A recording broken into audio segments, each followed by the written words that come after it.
My name is Rufus Thibodeaux. Welcome to another episode of Promise and Purpose, where we talk about the transformative power of God's Word and how that links to us discovering our purpose and unlocking our untapped potential.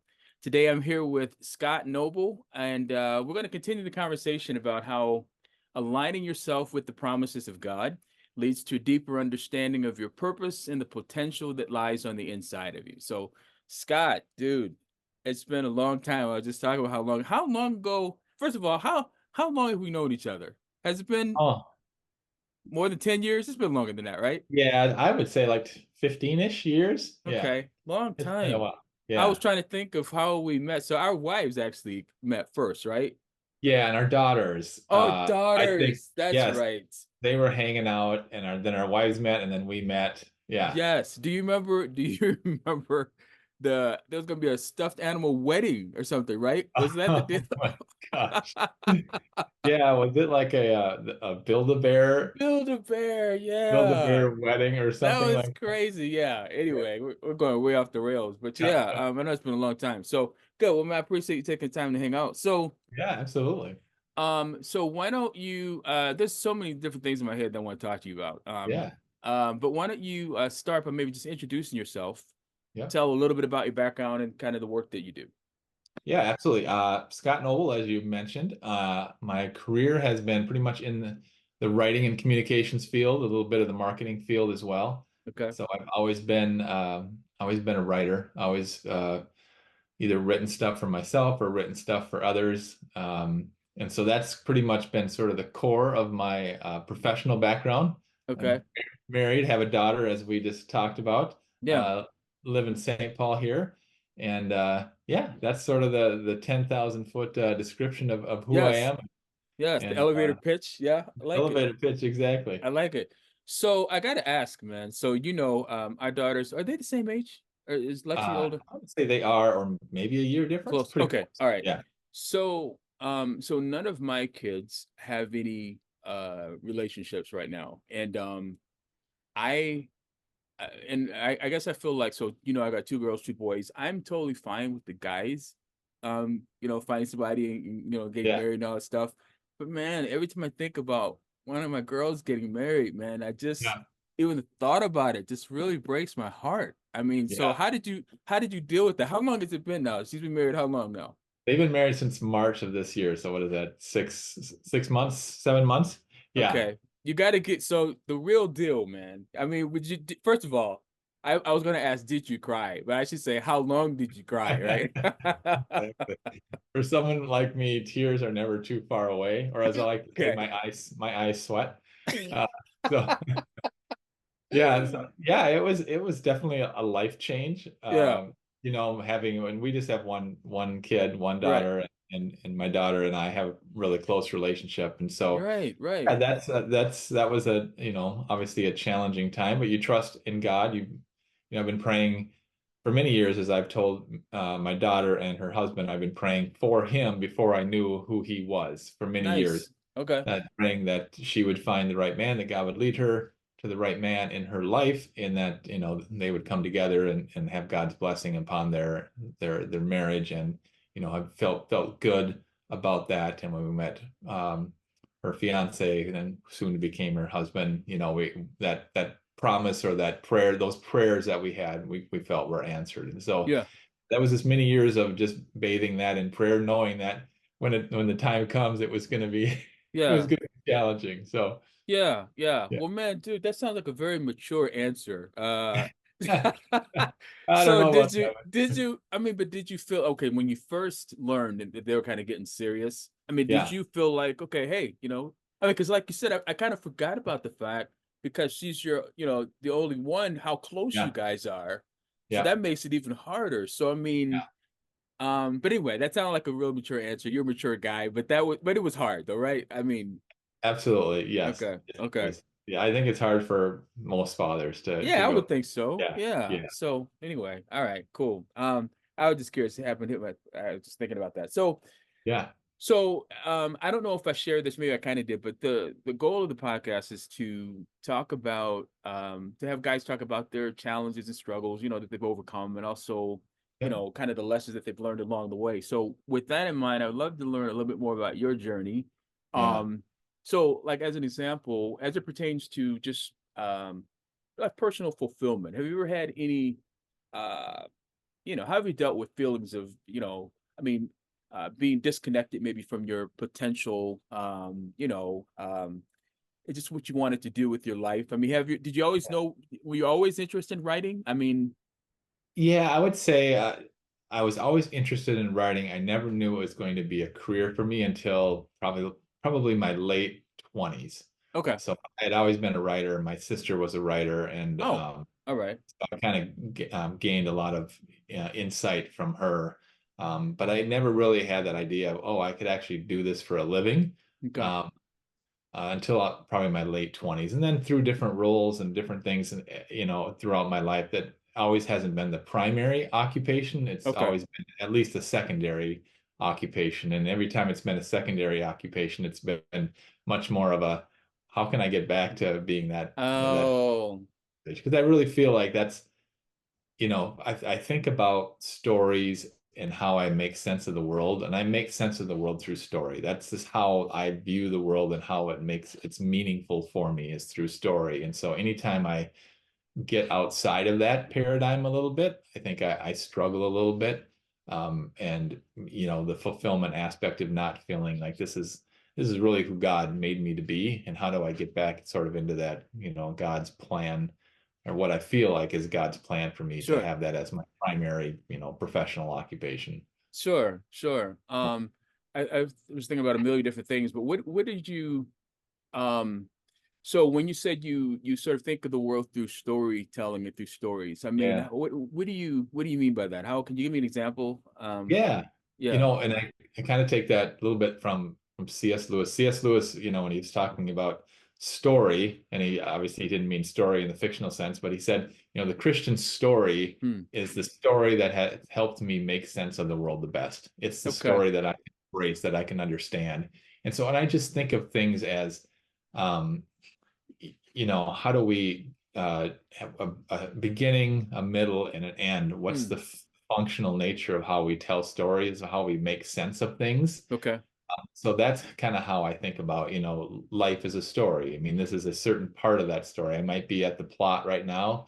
I might be at, before the plot. I might be, building up character development. So I kind of think of it in the sense of a novel, and Okay. where you're at. Are you at the end of the story, the beginning of the story? Is this the big conflict area in your life? We all go through different stages in our life where things are, challenging and difficult, and that's sort of the part of the story, the novel, that's, the hard part. And how do you Yeah. find resolution?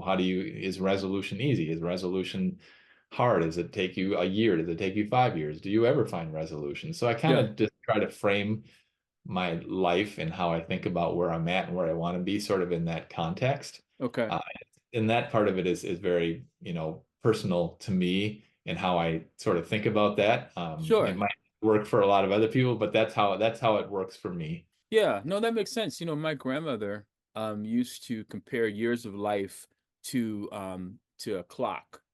And Okay. what she Yeah. would say is, she'd say, I'm going back in the evening now, and I would think about that a lot, growing up, and I've sort Yeah. of come up with my own concept of it, and I think maybe relate to that, but I would be curious to know what you think about this. So here's the idea. So 12:01 a.m.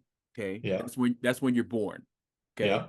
and assuming that you live to be 100, that's 12 midnight, let's say. Yeah. Okay. Okay. All right. So 3 p.m. is like 20 years old. Yeah. 6 p.m. is like 50. Okay. Yeah. 9 p.m. is like maybe 70s, 80, kind of like Yeah. that. So essentially, so what time is it for you, do you think? Well, I mean, age-wise is different than, I think, in a sense of where you want to be, like That's spiritually true. or Yeah. professionally. And Yeah. so I think and where you are with challenges in your life. I mean, people have Okay. challenges, and they might feel like I'm at 7 o'clock and That's kind of true. rounding the bend I'm at, and but maybe they, have a huge crisis in their faith or in their family or in their life, and then they feel like they go back to 5 o'clock or whatever. So I would Yeah. probably see it more as something that can move forward and backward Ah, you know what? at That's the same time. interesting. Yeah. Um, because I think we're all at different stages in our life at different times. The old phrase, I can't remember who talked about it the most, but the the dark night of the soul. Where's that time in your life when Yeah. you're having your most struggle, whether it's through faith or some other problem in your life that's having you or challenging you to sort of think what are the next steps. So Sure. That makes sense. Have you ever had, well, I know that we all have, but can you yeah. share a time where you have maybe struggled to apply biblical principle in your daily life? Have you had something like that happen? Yeah, I would think I mean there a lot of examples, I think, and maybe, I mean, we all have those challenges, I think, from time to Oh time. yeah. Oh yeah. When I was newer in my faith in my 20s, my best friend had passed away in a car accident Mm, tragically, 20, okay. 21 at the time.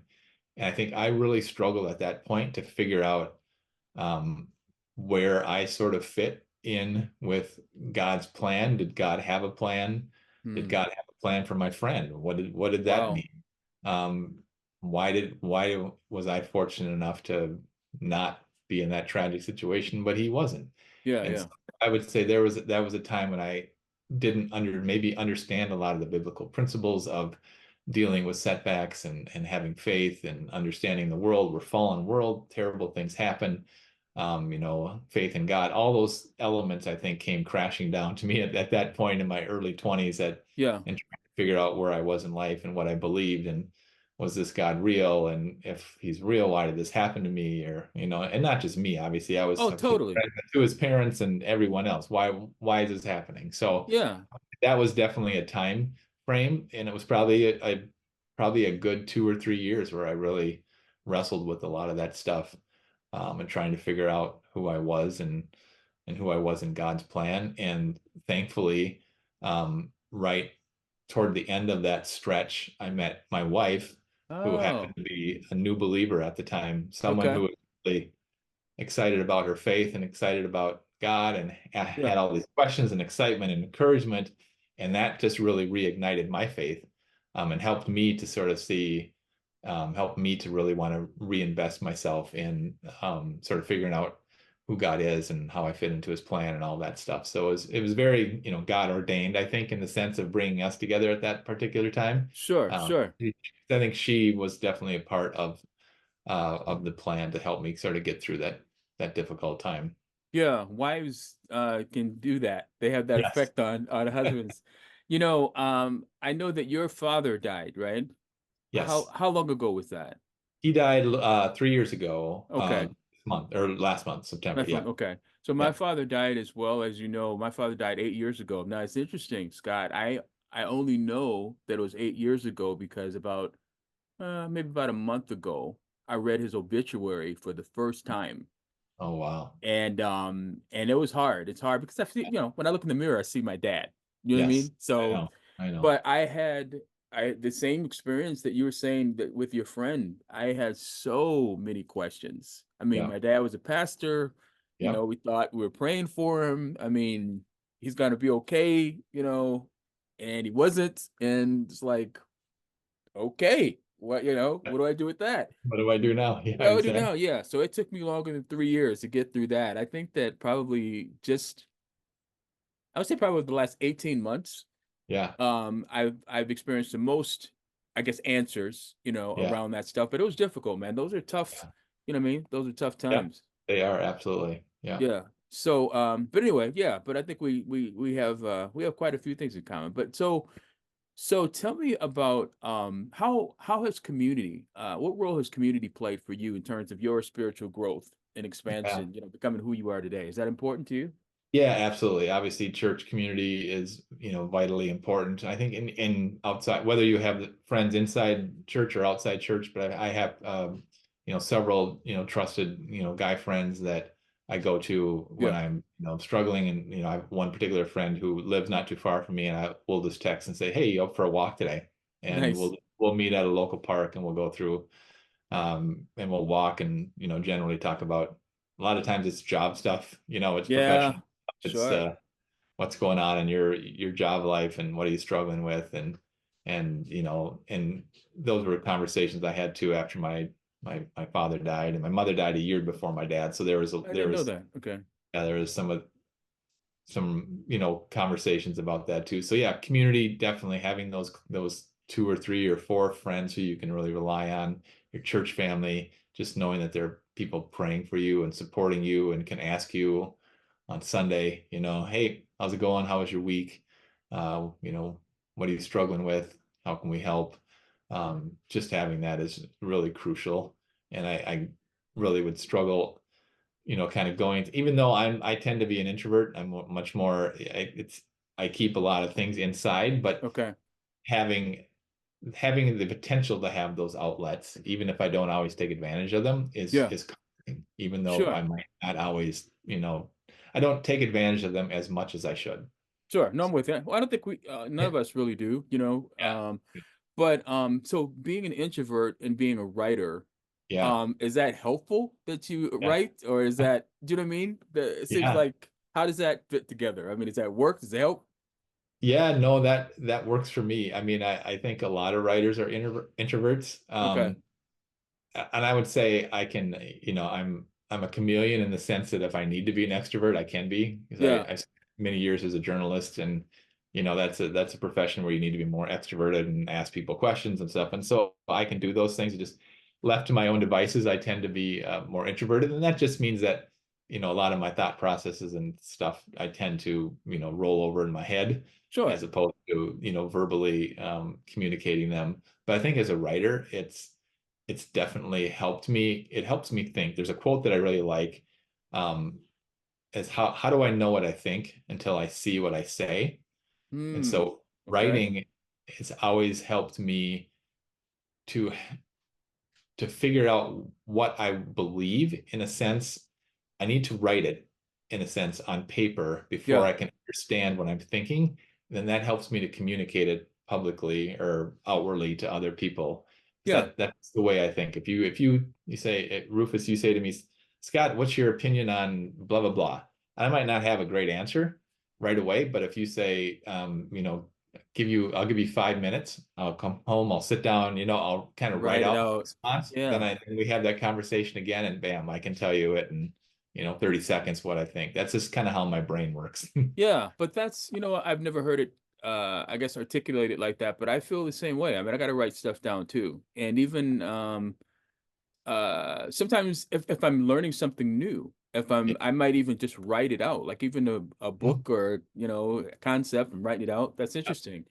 Um, hmm. So all right, so you got a couple books, man. I do. Yeah, that you wrote. So how many books have you written altogether? I've had three books, and then I've ghostwritten and edited a bunch of books for people over the years. Oh, But yeah, three of my own personal books. okay. All right. So So yeah, so yeah, let's talk about them. I mean, well, why don't you tell whichever one you talk, all of yeah, them, you talk absolutely. all of them? Yeah, Yeah, yeah. yeah. I wrote a Christian living book a number of years ago, actually, right before COVID hit. Which was it's called Beyond the Borderland, Finding Hope in a Not So Hopeful World. Okay. So part of the book is a little bit memoir, talks about my faith journey, but then it just talks about how do we find hope in a world where it's oftentimes difficult to find hope. Maybe you get a bad report from the doctor, or Yeah. you lose your job, or something happens in your relationships.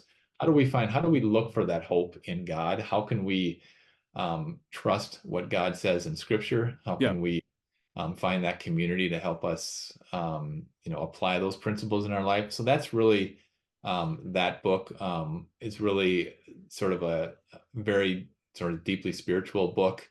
It's Okay. an easy read. It's not thick, or it's not all theology or anything. It's 150 pages, and it's a quick read, but I think it gives a lot of good lessons and a lot of Mm, good stories about how do we deal with that hopelessness that we can sometimes feel. And the way that I sort of positioned it, beyond the borderland. Sometimes we're in that borderland between belief and unbelief, okay. or feeling faithful or not faithful, or struggling or not struggling. And how do we get from that borderland into God's land in a sense. Okay. So So what's the bottom line on them? How do we do that? How do we find hope in those situations like that? yeah, it's spending time in God's word. It's Okay. praying. It's understanding, God's ultimate purpose for us. It's understanding that, life isn't easy. Yeah. We all know that it's Yeah. hard, but knowing that God is there for us at each and every step, whether that's, a comforting feeling that God might give you, whether it's a person he puts in your life, whether it's, a church community, whatever it is, God is always there for us. He never says he says he would never leave us or forsake us. It's just taking those promises that God has given us and try Yeah. to internalize them. So Sure. Sure. yeah. And what about the other book? That was the Yeah. first one. Okay. So yeah, let's talk Yeah, about and the other. I wrote a writing book a number of years ago, Huh. 7 do's and don'ts of writing query letters. So it's Hmm. just helping writers to Okay. sort of help them to write query letters to publications to try to get their articles published. And the most recent one I wrote is an ebook called Remembrances, Poems and Prose from a Rural Childhood. I grew up in a small town, and over the years I've wrote a lot of different stories and poems and stuff about what it was like to grow up in a small town, Okay. and I decided to put that together into a little ebook. There's a story in there about my father, about his very quiet faith. He Hmm. wasn't a man who spoke a lot about his faith, but his Okay. faith witnessed by what he did and how he loved people. Nice. And then there's just some stories in there, just poems about belief and faith and living in a small town. There's a longer poem in there. One of the things that I really loved about growing up with my dad was we spent a lot of time together. Hmm. He was a guy who loved cars and fixing things, and Okay. traits that I have zero ability. I did not pass on to me. But one of the things we would do, and we weren't rich by any stretch of the imagination or even middle class. But so if our car broke down, a Hmm. lot of times my dad and I would go to the town junkyard, and we Yeah. would drive up and down the lanes looking for a car that had a similar part to what we needed, and then we Okay. would harvest that part. Yeah. So that there's a longer poem about those Saturday mornings driving through the junkyard trying to find a part that we could resurrect for our car. Yeah. Yeah, just a lot of poems and prose, and there's a short story in there as well, just about small town life and the impact that it has on you as a person, and even I haven't lived there since I was 18, but still the lasting impact that it's had on me and the relationships that I've formed there. Yeah. Yeah, Times like looking for those parts with your dad. yeah, I mean, that's meaningful time. That's yeah, memorable. You know what I mean? So absolutely. did you and your daughter have some special things you guys did together like that? Like, Oh yeah. yeah. Yeah, absolutely. I mean, my daughter is very similar to me in the sense that we both love books. We both love Okay. writing. So we've spent, I can't tell you how many hours in coffee shops writing, or in bookstores, Okay. or just going for walks talking about books and stories. So I think those are, at least for me, those are the memories that really stick out. Sitting in a coffee shop on a Tuesday night, her working on a short story, me working on a book, and we're just sitting there drinking coffee and decaf at that point since it was night. Working on our Funny. stories and talking about our stories. And yeah, those are really special, special moments for me. Yeah, that's good, man. I have a lot of those special times with my dad, and also I have Yeah. those special times with my kids too. You know what I mean? That you try to want to create those memories. And it's interesting, man. The father and daughter relationship. I mean, obviously father and son relationship, Yeah. is important, but Yep. father and daughter, that's important too. That's it really, yeah, interesting. Yeah. So let's talk about Monopoly. No, so so we got to talk about Monopoly a little bit. So here's the thing about Monopoly. I was just talking with somebody the other day, okay? And as you know, I love Monopoly, but Yes. I was in real estate, man, as you know, Yeah. and I would always lose in Monopoly, okay? Like even before the losing when you and I played. I don't know how many times we played, but so and I started thinking about this. I was talking to an attorney the other day, and he also was involved in real estate development. And I Yeah. was like thinking, just reminiscing about the fact that, man, here I was in real estate, but I always lost in Monopoly. And it's like, there's something, maybe that is this a lesson? Am I trying to, Yeah, yeah, or trying to tell you something? yeah. But anyway, yeah, I told you we wouldn't talk about Monopoly. So, but anyway, I just happened to think about that. I don't even remember who won the last time. I mean, I don't either. I don't we either. joke that each of us won, but I don't know who I don't actually. either. Yeah, And I haven't played in such a long time. yeah, That used to be kind of my birthday thing. Like, hey, let's play Monopoly. But yeah. I don't know, things change and whatever. But We need to get together. We need to get it. I think we had like 6 guys that yeah, we last time we did. played, and it was We really fun. did. Just kind of just bringing guys together and playing Monopoly and I laughing and having a good I time. think all the trash talking, man, is the that's the best. That's the best part Yeah, of it. yeah. So what do you do, man, when you're feeling spiritually stagnated? I mean, what do you do for spiritual growth, and what would you recommend to other people? I mean, as strategies around that. Yeah, for me, it's discipline. It's discipline in the face of adversity. Because there are times when you feel like God isn't listening, God isn't Right. there. I feel disconnected. For me, what I've always done is just continue to do what I do every day, reading the Bible, praying, spending time with God, knowing that He's still hearing me, even though I feel like He might not be. Yeah. And eventually, this just being faithful in that, knowing that, eventually I'm going to, break out of this malaise or whatever that I might be in. God is there. He's still there. He's not absent. He's still hearing me. So I'm just trying to be faithful, disciplined, and continue to do what I do, and also if I feel stagnated, I also, I'm happy to talk to other friends, saying, hey, pray for me. I'm feeling, really dry right now spiritually. I'm just not there right now. Pray for Sure. me that, God will, you know, help me to get back to where I need to be or where I feel like I should be. So Yeah, yeah. that's where kind of community comes into play too, Yeah, right? absolutely. Yeah. Yeah, It's absolutely. interesting. I was thinking of this too, that oftentimes the voice of the Lord sounds amazingly like my wife's voice. I don't know if that's been your experience, but a lot of husbands, it seems to be a kind of a commonality. Yeah, Like, Lord, is that you yeah, talking? Yes, yes, that's me talking. Yeah. Um yeah. so we've talked about a couple of different Bible verses here, man. But what would you say would be like the one Bible promise that really has been instrumental in helping you become the person that you are? And it could be a Yeah, couple. I know for me, yeah. it's quite a few. But what would those Yeah, I be? mean there are a lot of them. I mean, the Psalms, the Psalms Mm, are just so meaningful for me. I mean, yeah, I would say, the Beatitudes too are just another area of scripture that I just feel like are so countercultural to who we yeah, are, yeah, society and world today. So sure, I those promises, and probably the one for me is I will never leave you and nor forsake you. I mean, that's for me in the way I'm wired, just yeah, knowing God is never going to leave me nor forsake me, even though I can feel like that's going to happen. yeah, That's a promise that really resonates with me, and I go back to that. And during the times like we were talking about earlier, when people have passed away or there's things oh, going sure.